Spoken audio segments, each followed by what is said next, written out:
ಮಾನ್ಯ ಸಭಾಧ್ಯಕ್ಷರಿಗೆ ವಿಶೇಷವಾಗಿ ನಾನು ಧನ್ಯವಾದ ಹೇಳಲಿಕ್ಕೆ ಬಯಸ್ತೇನೆ. ಇವತ್ತು ಬಜೆಟ್ನ ಆಯವ್ಯಯದ ಬಗ್ಗೆ ಭಾಷಣ ಮಾಡಲಿಕ್ಕೆ ಅವಕಾಶ ಕೊಟ್ಟಿದ್ದಕ್ಕೆ ನಿಮಗೆ ಧನ್ಯವಾದಗಳು.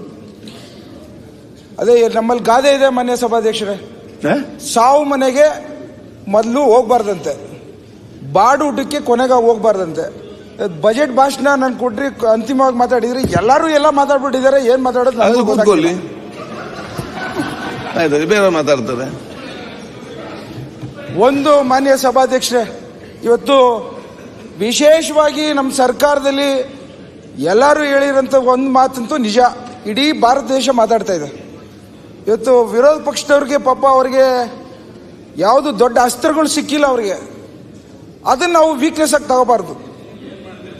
ಅವರು ವಿರೋಧ ಮಾಡೋದು ಅವ್ರ ಡ್ಯೂಟಿ ಇದೆ, ಮಾಡೋಂಥದ್ದು ಮಾಡಲಿ. ಬಟ್ ಆದರೆ ಇವತ್ತು ನಮ್ಮ ಸರ್ಕಾರದ ಬಗ್ಗೆ ಒಂದು ವಿಶೇಷತೆ ಏನು ಅಂತಂದರೆ, ಇವತ್ತು ಪ್ರಧಾನಮಂತ್ರಿಗಳು ಮೋದಿ ಅವರು, ಅಮಿತ್ ಶಾ ಅವರು ಅವರ ಸಭೆಗಳಲ್ಲೆಲ್ಲರ ಕಡೆನೂ ಕರ್ನಾಟಕ ಸರ್ಕಾರದ ಗ್ಯಾರಂಟಿ ಸ್ಕೀಮ್ಗಳ ಬಗ್ಗೆ ಹೊಗಳಿರೋಂಥ ಮಾತುಗಳನ್ನ ವಿರೋಧ ಪಕ್ಷರ ಬಾಯಿಂದ ಕೇಳಿದ್ರೆ ಬಹಳ ಸಂತೋಷ ಆಗುತ್ತೆ ಮಾನ್ಯ ಸಭಾಧ್ಯಕ್ಷ. ಏನು ಇವತ್ತು ಒಬ್ಬ ಕುರುಬರ ಕುಟುಂಬದಿಂದ ಹುಟ್ಟಿ ಕುರಿಗಳು ಕಾಯುವಂಥ ಮನೆತನದಿಂದ ಹುಟ್ಟಿ 16ನೇ ಬಜೆಟನ್ನ ಇಷ್ಟು ಶಿಸ್ತಲ್ಲಿ ಆರ್ಥಿಕವಾಗಿ ಕೊಟ್ಟಿದ್ದಾರೆ ಅಂತಂದರೆ, ನಮಗೆ ನಾನು ಒಬ್ಬ ಡಾಕ್ಟರ್ ಆಗಿದ್ಕೊಂಡು ಇವತ್ತು ಫಿಸ್ಕಲ್ ರೆಸ್ಪಾನ್ಸಿಬಿಲಿಟಿ ಬಜೆಟ್ ಮ್ಯಾನೇಜ್ಮೆಂಟ್ ಅನ್ನೋ ವರ್ಡ್ ಕೇಳೇ ಇರಲಿಲ್ಲ ಮಾನ್ಯ ಸಭಾಧ್ಯಕ್ಷ. ಏನದು ಹೌದು ಮಾತಾಡ್ಲಿ ಅವರು ಅಲ್ಲ, ವಿಚಾರಕ್ಕೆ ಮಾತಾಡಿ ಕಂಟಿನ್ಯೂ. ಒಂದು ನಿಮಿಷ ಹೇಳ್ತೀನಿ. ನಮ್ಗೆಲ್ಲರಿಗೂ financial education is very important ಅನ್ನೋದಕ್ಕೋಸ್ಕರ ಇವತ್ತು ನಮ್ಮ ಮಾನ್ಯ ಮುಖ್ಯಮಂತ್ರಿಗಳು ಸಿದ್ದರಾಮಯ್ಯ ಅವರು ಕೊಟ್ಟಿರೋಂಥ ಬಜೆಟ್ ಇಂದ ತಿಳಿದು ಬಂದಿದೆ. ಓಕೆ, ಕೇಂದ್ರ ಸರ್ಕಾರ ಆಗಲಿ ನಮ್ಮ ರಾಜ್ಯ ಸರ್ಕಾರ ಆಗಲಿ ಇವತ್ತು ರೆವಿನ್ಯೂ ಡಿಫಿಸಿಟ್ ಬಗ್ಗೆ ಯಾವ ರೀತಿ ಶಿಸ್ತಿನ ಕ್ರಮದಲ್ಲಿ ನಾವು ಮುಂದುವರಿಬೇಕು ಅನ್ನೋದನ್ನ ನಮ್ಮ ಸಿದ್ದರಾಮಯ್ಯ ಸಾಹೇಬರು ತೋರಿಸ್ಕೊಟ್ಟಿದ್ದಾರೆ. ಓಕೆ, ಇವತ್ತು ರೆವಿನ್ಯೂ ಡಿಫಿಸಿಟ್ ಪ್ರತಿ ವರ್ಷ ಎಲ್ಲರೂ ರೆವಿನ್ಯೂ ಡಿಫಿಸಿಟ್ ಅಲ್ಲೇ ಬಜೆಟ್ ಆಯವ್ಯಯನ ಪ್ರೊಡ್ಯೂಸ್ ಮಾಡ್ತಾ ಇದ್ದಾರೆ.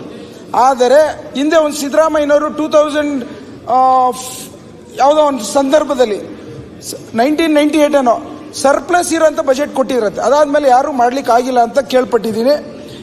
ಅದರಲ್ಲಿ ಇವತ್ತು ಏನು GSDP ಏನು ಗ್ರಾಸ್ ಸ್ಟೇಟ್ ಡೊಮೆಸ್ಟಿಕ್ ಪ್ರಾಡಕ್ಟ್ ಅದು 30 ಲಕ್ಷ ಒಬ್ಬರ ಮೇಲೆ ಇದೆ ಮಾನ್ಯ ಸಭಾಧ್ಯಕ್ಷ.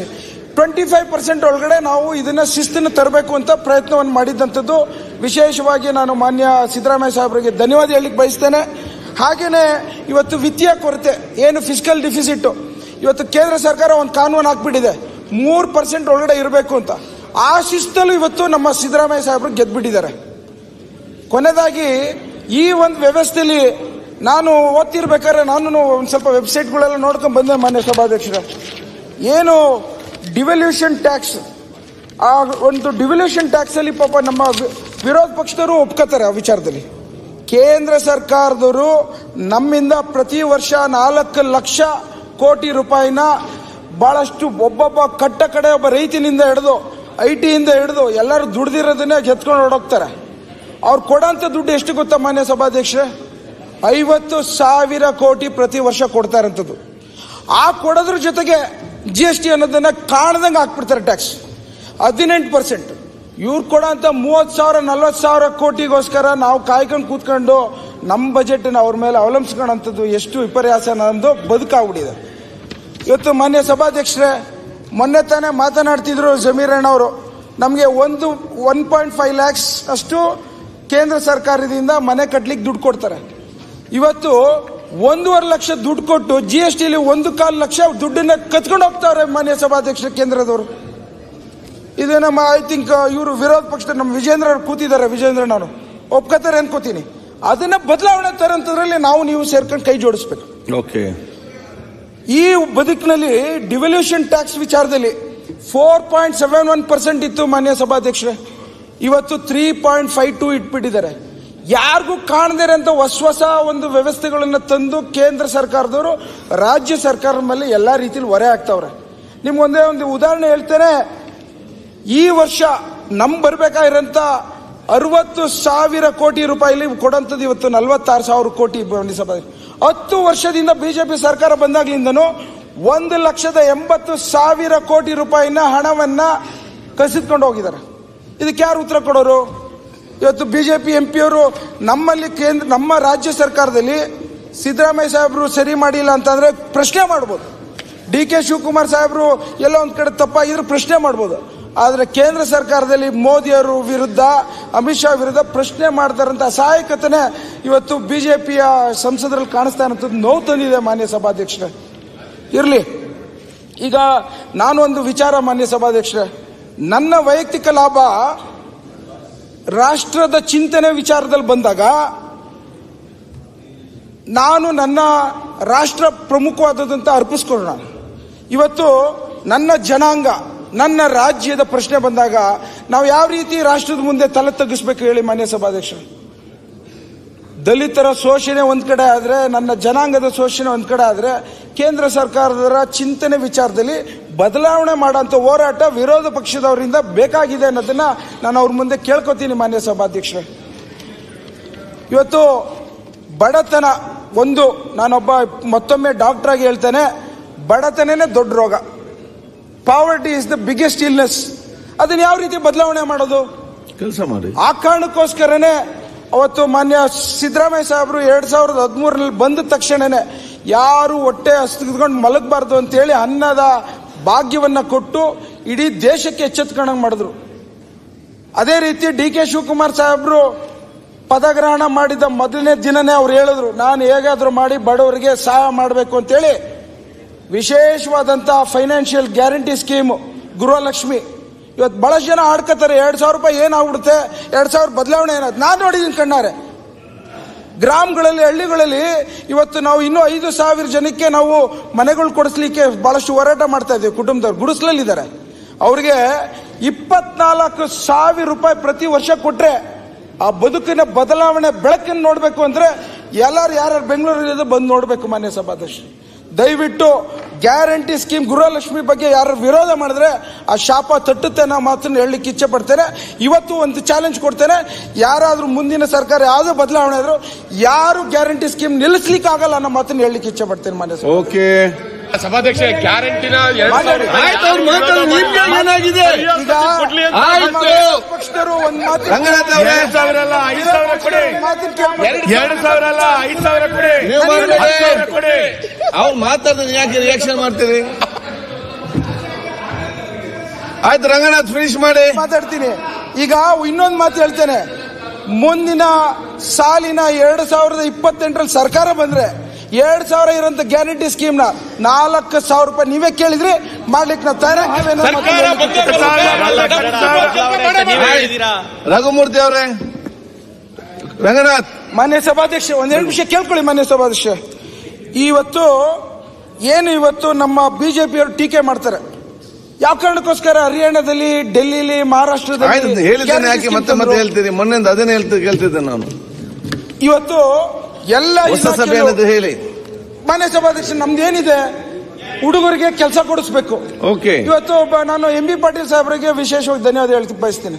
ಫಾಕ್ಸ್ಕಾನ್ ಅಲ್ಲಿ ಒಂದೇ ಕಡೆ ಇವರೆಲ್ಲ ಹೋಗಿ ವಿರೋಧ ಪಕ್ಷದವರಿಗೆ ಟೂರಿಸ್ಟ್ ಕರ್ಕೊಂಡೋಗಿ ತೋರಿಸ್ಬೇಕು. 50,000 ಜನಕ್ಕೆ ಕೆಲಸ ಕೊಡೋಂತ ಒಂದು ವಿಶೇಷವಾಗಿ ಸಿಟಿ ಏನು ಪಿನ್ ಸಿಟಿಯಿಂದ ಹಿಡಿದು ಸಿಗ್ನೇಚರ್ ಸಿಟಿಯಿಂದ ಹಿಡಿದು ಬದಲಾವಣೆ ತರಂತ ಒಂದು ಪ್ರಯತ್ನ. ನೀವು ಮತ್ತೆ ಮಾತಾಡುದಿಲ್ವಾ? ನೋಡಿದೀನಿ ಸರ್ ನಾನು. ಮತ್ತೆ ಮಾತಾಡುದಿಲ್ವಾ ನೀವು? ಮತ್ತೆ ಮಾತಾಡುದಿಲ್ವಾ ಮುರುಘರಾಜ್? ಮತ್ತೆ ಮಾತಾಡುದಿಲ್ವಾ ಸರ್? ಫಾಕ್ಸ್ಕಾನ್ ಅವ್ರು ಹೇಳ್ತಾರೆ, ನೀವು ರಿಯಾಕ್ಷನ್ ಕೇಳಿಲ್ಲ. 30,000 ಆಯ್ತು, ನೀವು ಮತ್ತೆ ಮಾತಾಡೋ ಕ್ಲಾರಿಫಿಕೇಶನ್ ಕೊಡಿ. 500 ಜನಕ್ಕೂ ಇಲ್ಲ. ಕಂಟಿನ್ಯೂ. ತಾಲೂಕವ್ರು 500 ಜನಕ್ಕೂ ಇಲ್ಲ. ಕಂಟಿನ್ಯೂ ಅಪ್ಪ, ಅಲ್ಲಿ ಯಾಕೆ ಮಾತಾಡ್ತೀರಿ? ಮೀಟಿಂಗ್ ಮಾಡಿ ಅಂತ ರಂಗನಾಥ್ ಅವರೇ, ಎಲ್ಲ ಆಚೆಯಿಂದ ಟೈಮ್ ಇಲ್ಲ, ಮಾತಾಡಿ. ನಮ್ ರಾಜ್ಯದವ್ರಿಗೆ, ನಮ್ ತಾಲೂಕವ್ರಿಗೆ ಇಲ್ಲ. ಧೀರಜ್, ಯಾರ್ಯಾರು ಬೇಕು ತಂದು ಕೊಡಿ. ಅದನ್ನ ಯಾವ ರೀತಿ ನಮ್ಮ ಮಂತ್ರಿಗಳ ಜೊತೆ ಕುಣಿಗಲ್ ಅವರೇ ರೆಕಾರ್ಡ್ ಮಾಡ್ಕೋಬೇಡಿ. ಕುಣಿಗಲ್. ಮಾನ್ಯ ಸಭಾಧ್ಯಕ್ಷರೇ, ಈಗ ಬೆಂಗಳೂರಲ್ಲಿ ಇವಾಗ ಮಾರ್ಚ್ ನಮ್ಮ ಅಶ್ವತ್ಥಣ್ಣ ಇದ್ದಾರೆ, ನೀರಿನ ಅಭಾವ ಶುರು ಆಗ್ಬೇಕಾಯ್ತು. ಇವತ್ತೇನು ಸರ್ಕಾರದವ್ರು ತೆಗೆದುಕೊಂಡಿರಂತ 5th ಫೇಸಿನ ಹಂತದಲ್ಲಿ ನೀರು ಟೀಕೆಹಳ್ಳಿಯಿಂದ ಕೊಡಿಸ್ತಾರಂತದ್ರಲ್ಲಿ ಈ ಅಭಾವ ಗೋಚರ ಆಗದಾರಂತ ಪರಿಸ್ಥಿತಿನ ನಿರ್ಮಾಣ ಮಾಡಿ ಇವತ್ತು ನಾನು ವಿಶೇಷವಾಗಿ DK ಶಿವಕುಮಾರ್ ಸಾಹೇಬ್ರು ಧನ್ಯವಾದ ಹೇಳಲಿಕ್ಕೆ ಬಯಸ್ತೇನೆ. ಹಾಗೇನೆ ಇವತ್ತು ಏರ್ಪೋರ್ಟ್ ನಿರ್ಮಾಣದಿಂದ ಹಿಡಿದು ಕ್ವೀನ್ ಸಿಟಿಯಿಂದ ಹಿಡಿದು ಸಿಗ್ನೇಚರ್ ಪಾರ್ಕಿಂದ ವಿಶೇಷವಾಗಿ ತರ್ತಾ ಇದ್ದಾವೆ. ಟ್ರಾಫಿಕ್ ಜಾಮ್ ತೆಗಿಬೇಕು ಅಂತಿದ್ದೀವಿ. ಇವತ್ತು ಟನಲಿನ ಮೂಲಕ ಟ್ರಾಫಿಕ್ ಜಾಮ್ಗಳನ್ನು ತೆಗೆಯುವಂತ ಒಂದು ಪರಿಸ್ಥಿತಿ ನಿರ್ಮಾಣ ಮಾಡಬೇಕು ಅಂತ ಬೆಂಗಳೂರಲ್ಲಿ ಹೊರಟಿದ್ದಾರೆ. ಪ್ರತಿಯೊಂದು ಹಂತದಲ್ಲೂ ಬಹಳಷ್ಟು ಯೋಚನೆ ಮಾಡಿ ಇವತ್ತು ಅಭಿವೃದ್ಧಿಯ ಬಗ್ಗೆ ವಿರೋಧ ಪಕ್ಷದವರು ಎಷ್ಟೇ ವಿರೋಧ ಮಾಡಿದ್ರು ಸಹ ನಾವು ಅಭಿವೃದ್ಧಿಯ ದಿಕ್ಕಿನಲ್ಲಿ ಹೋಗುವಂತ ಪಥವನ್ನ ಕಡಿವಾಣ ಹಾಕಿ ಸಾಧ್ಯವಿಲ್ಲ ಅನ್ನೋ ಮಾತನ್ನ ಹೇಳ್ತಾರೆ. ಈಗ ನಮ್ಮ ತಾಲೂಕು ವಿಚಾರ ಒಂದ್ ನಿಮಿಷ ಮಾನ್ಯ ಸಭಾಧ್ಯಕ್ಷ, ಡಿಲಿಮಿಟೇಷನ್ ಅನ್ನೋದು ಏನ್ ಇವಾಗ ಮರು ವಿಂಗಡಣೆ ಮಾಡ್ತಾ ಇದ್ರೆ ಮಾನ್ಯ ಸಭಾಧ್ಯಕ್ಷ, ನಿಮ್ಗೂ ಇದು ಬಹಳಷ್ಟು ಎಚ್ಚರವಾದಂತ ಪ್ರಶ್ನೆ. ಅಂದು ಇಡೀ ಭಾರತ ದೇಶದಲ್ಲೇ ಫ್ಯಾಮಿಲಿ ಪ್ಲಾನಿಂಗ್ ವಿಚಾರದಲ್ಲಿ ಕೊಟ್ಟಂತ ಆದೇಶ ಕೇಂದ್ರ ಸರ್ಕಾರದಿಂದ ಪಾಲಿಸುತ್ತಿರುವಂತವರು ಕರ್ನಾಟಕದವರು, ತಮಿಳುನಾಡವರು, ಕೇರಳದವರು ಮತ್ತು ಆಂಧ್ರ ಪ್ರದೇಶರು. ಇವತ್ತು ಮರು ವಿಂಗಡಣೆ ಮಾಡುವಂತ ಸಂದರ್ಭದಲ್ಲಿ ನಾವು ಫ್ಯಾಮಿಲಿ ಕಂಟ್ರೋಲ್ ಮಾಡಿರೋದ್ರಿಂದ ಮಕ್ಕಳುಗಳು ಒಂದು ಕುಟುಂಬಕ್ಕೆ 2 ಮಾಡಿರೋಂಥ ವಿಚಾರದಲ್ಲಿ ಇವತ್ತು ನಾವು ನೊಂದ್ಕೊಂಡು ಕೇಂದ್ರ ಸರ್ಕಾರದವರು ಹೇಳ್ತಾರೆ ಜನಗಣತಿ ಆಧಾರದ ಮೇಲೆ ರಾಜಕೀಯದ ಪ್ರತಿನಿಧಿ ಮಾಡ್ತೇವೆ ಅಂತ. ನಾನು ಮತ್ತೊಮ್ಮೆ ಪ್ರಶ್ನೆ ಕೇಳ್ತೇನೆ, ನಾವು ನಿಮ್ಗೋಸ್ಕರ ಗೌರವ ಕೊಟ್ಟು ಎಲ್ಲಾ ರೀತಿಯಲ್ಲೂ ಶಿಸ್ತುಬದ್ಧತೆಯಲ್ಲಿ ಇರುವಂತಹ ಕುಟುಂಬದ ಕರ್ನಾಟಕ ರಾಜ್ಯದವರಿಗೆ ಇವತ್ತು ರಾಜಕೀಯದ ಒಂದು ಪ್ರತಿನಿಧಿಗಳನ್ನ ಕಡಿಮೆ ಮಾಡಿಕೊಂಡು ಉತ್ತರ ಪ್ರದೇಶರಿಗೆ, ಅಸ್ಸಾಂ ಅವರಿಗೆ, ಬಿಹಾರ ಕೊಡುವಂಥದ್ದು ಎಷ್ಟು ನ್ಯಾಯ ಮಾನ್ಯ ಸಭಾಧ್ಯಕ್ಷ? ಈ ವಿಚಾರದಲ್ಲಿ ನಾವೆಲ್ಲ ವಿರೋಧ ಪಕ್ಷರು ಕೈ ಜೋಡಿಸಬೇಕು. ಇವತ್ತು ಅವ್ರು ಯಾವ ಪಕ್ಷನೇ ಇರಲಿ, ಮುಂದಿನ ಅವರ ಒಂದು ಸಂತತಿ ವಿಚಾರದಲ್ಲಿ ಪ್ರಶ್ನೆ ಬದುಕೋಸ್ಕರ ಹೋರಾಟ ಮಾಡಬೇಕು ಮಾನ್ಯ ಸಭಾಧ್ಯಕ್ಷ. ಕೊನೆಯದಾಗಿ ಇವತ್ತು ಯಾರು ಇದನ್ನ ವಿಚಾರನ ಅರ್ಥ ಮಾಡ್ಕೋತಾ ಇಲ್ಲ. ನಮ್ಮ ಗ್ರಾಮೀಣ ಪ್ರದೇಶದ ಮನೆ ಸಭಾಧ್ಯಕ್ಷ 2 ಪ್ರಾಬ್ಲಮ್ ಇದೆ. ಒಂದು online problem, online games problem, ಒಂದು ಡ್ರಗ್ಸ್ ಪ್ರಾಬ್ಲಮ್. ಮೊನ್ನೆ ತಾನೇ 72 crores rupees MDMA ಮತ್ತೆ ಹೆರಾಯಿನ್ ಮತ್ತೆ ಕೊಕೇನ್ ಸಿಕ್ಕಿದೆ ಮಾನ್ಯ ಸಭಾಧ್ಯಕ್ಷ. ಈಗ ಮೊದಲೆಲ್ಲ ಕೊಕೇನು ಹೊಸ ಕ್ರೀಮ್ ಲೇಯರ್ಸ್ ಅಡಿಕ್ಷನ್ ಆಗ್ಬಿಟ್ಟಿದ್ದು. ಈಗ ಸುಮಾರಾಗಿ ಹಳ್ಳಿ ಜನನು ಕೊಕೇನ್ ಯೂಸ್ ಮಾಡೋಂಥ ಸಂದರ್ಭಗಳನ್ನು ನಿರ್ಮಾಣ ಆಗ್ತಿರೋಂಥದ್ದು, ಹೆರಾಯಿನ್, ಗಾಂಜಾ ನಿರ್ಮಾಣ ಆಗ್ತಿರೋದನ್ನ ತಡೆ ಹಿಡಿಬೇಕಾದ್ರೆ ಕಾನೂನಿನ ಸುವ್ಯವಸ್ಥೆಯಲ್ಲಿ ಇನ್ನು ಬಲಪಡಿಸಬೇಕಾದಂತ ಸಂದರ್ಭ ನಿರ್ಮಾಣ ಆಗಿದೆ ಮಾನ್ಯ ಸಭಾಧ್ಯಕ್ಷ. ಇವತ್ತು ಆನ್ಲೈನ್ ಗೇಮ್ ಜಾಸ್ತಿ ಹೊತ್ತು ಟೈಮ್ ಕೊಡ್ತಾ ಇಲ್ಲ. ಇಂಪಾರ್ಟೆಂಟ್ ವಿಚಾರಗಳು ನಮ್ಮ ಗ್ರಾಮಾಂತರ ಇದು ಪ್ರದೇಶದಲ್ಲಿ ಯುವ ಜನರು, ಮಹಿಳೆಯರು ಇನ್ವಾಲ್ವ್ ಆಗ್ತಾರೆ ಮಾನ್ಯ ಸಭಾಧ್ಯಕ್ಷರೇ. ನೀವು ಓಪನ್ ಮಾಡಿ ಮಾನ್ಯ ಸಭಾಧ್ಯಕ್ಷ, ಆನ್ಲೈನ್ ಅಲ್ಲಿ ರಮ್ಮಿಯಿಂದ ಹಿಡಿದು ಕ್ರಿಕೆಟ್ ಇಂದ ಹಿಡಿದು ಪ್ರತಿಯೊಂದು ವಿಚಾರದಲ್ಲೂ ನೀವು 10 ರೂಪಾಯಿಂದ ಹಿಡಿದು 10 ಲಕ್ಷ ತನಕ ಬೆಟ್ಟಿಂಗ್ ಮಾಡೋದು ಏನು ಇದು ಮಾನ್ಯ ಸಭಾಧ್ಯಕ್ಷ? ಕಾನೂನು ವ್ಯವಸ್ಥೆ ಏನಾಗಿದೆ? ಕೇಂದ್ರ ಸರ್ಕಾರದವ್ರ ಕಂಟ್ರೋಲ್ ಬರೋದಿದು. ಯಾವ ರೀತಿ ಇದು ಇಂಟರ್ನೆಟ್ ಅಲ್ಲಿ ಮತ್ತು ಆನ್ಲೈನ್ ಅಲ್ಲಿ ಇದನ್ನ ತಡೀಲಿಕ್ಕೆ ಆಗೋದಿಲ್ವಾ? ಇದು ಇಷ್ಟೊಂದು ಮುಕ್ತವಾಗಿ ಬಿಟ್ಬಿಟ್ಟು ಪ್ರತಿಯೊಬ್ಬನು ಇವತ್ತು ಏನೋ ಒಂದು ಟೆಂಪ್ಟ್ ಆಗ್ತಾನೆ, ಫಸ್ಟ್ ಫೇಸ್ ಅಲ್ಲಿ, ಸೆಕೆಂಡ್ ಅಡಿಕ್ಷನ್ ಹೋಗ್ತಾನೆ, ಥರ್ಡ್ ಸ್ಟೇಜ್ ಅಲ್ಲಿ ಸಾಲ ಮಾಡ್ಕೊಂಡು ಸೂಸೈಡ್ ಮಾಡ್ಕೊತಾನೆ. ಸರ್ ರಘುಮೂರ್ತಿ ಅವರೇ, ಇದು ಒಂದ್ ನಿಮಿಷ ಮಾನ್ಯ ಸಭಾಧ್ಯಕ್ಷ, ಒಂದ್ ನಿಮಿಷ ಕೇಳ್ಕೊತೀನಿ. ಅವ್ರು ನನ್ನ ಫ್ರೆಂಡ್ ಸಾಹೇಬ್ರು ನಂಗೆ ಆಶೀರ್ವಾದ ಮಾಡ್ತಾರೆ. ನೀವು ನಿನ್ನೆ ನಾನು ಲಿಕ್ಕರ್ ಬಗ್ಗೆ ಮಾತಾಡಿದ್ದು ಕೆಲ ಹಾಸ್ಯ ಚಟಾಕಿ, ಅದನ್ನ ಸೀರಿಯಸ್ ತಗೊಳ್ಳೋದೇನ್ ಬೇಡ. ಏನಾದ್ರು ರೆಕಾರ್ಡ್ ಹೋಗಿದ್ರೆ ದಯಮಾಡಿ ತೆಗ್ಸಾಕಿ. ಕೃಷ್ಣಮಣ ಆಯ್ತು. ಈಗ 2 ವಿಚಾರ ಮಾನ್ಯ ಸಭಾಧ್ಯಕ್ಷ, ಸಿಲ್ಕ್ ಮತ್ತು ಮಿಲ್ಕ್ ನಮ್ಮ ತುಮಕೂರು ಜಿಲ್ಲೆದು ಮಾನ್ಯ. ಅದನ್ನೆಲ್ಲ ಬಿಟ್ಟು ಬೇರೆ ಮಾತಾಡಿ, ಈಗ ಲಾಸ್ಟ್ ಮಾತ್ರ ನಿಮ್ಮ ಜಿಲ್ಲೆ ಅಂತ ಪ್ರಾಬ್ಲಮ್ ಇದು ಕೇಳ್ಕೊಳ್ಳಿ. ನೀವು ಏನ್ ಹೇಳ್ತೀರಿ, ಹಸು ಸಾಕ್ಬಿಡು ಒಂದ್ ಕುಟುಂಬ ಉದ್ಧಾರ ಆಗ್ಬಿಡುತ್ತೆ ಅಂತೀರಿ. 10 ನಿಮಿಷ ಯಾರಿಗೂ ಗೊತ್ತಾಗ್ತಿಲ್ಲ. ಒಂದ್ ಹಸು ಹಿಡ್ಕೊಂಡ್ರೆ ಇಡೀ ಕುಟುಂಬ ಕಮಿಟ್ಮೆಂಟ್ ಇದೆ ಮಾನ್ಯ ಸಭಾಧ್ಯಕ್ಷ. ಬೆಳಗ್ಗೆ ಹತ್ರ ವರ್ಕ್ ಮಾಡ್ಬೇಕು, ಆಚೆ ಹೋಗಿ ಕೂಲಿ ಮಾಡಿದ್ರೆ 500 ರೂಪಾಯಿ 1000 ರೂಪಾಯಿ ಸಿಗುತ್ತೆ.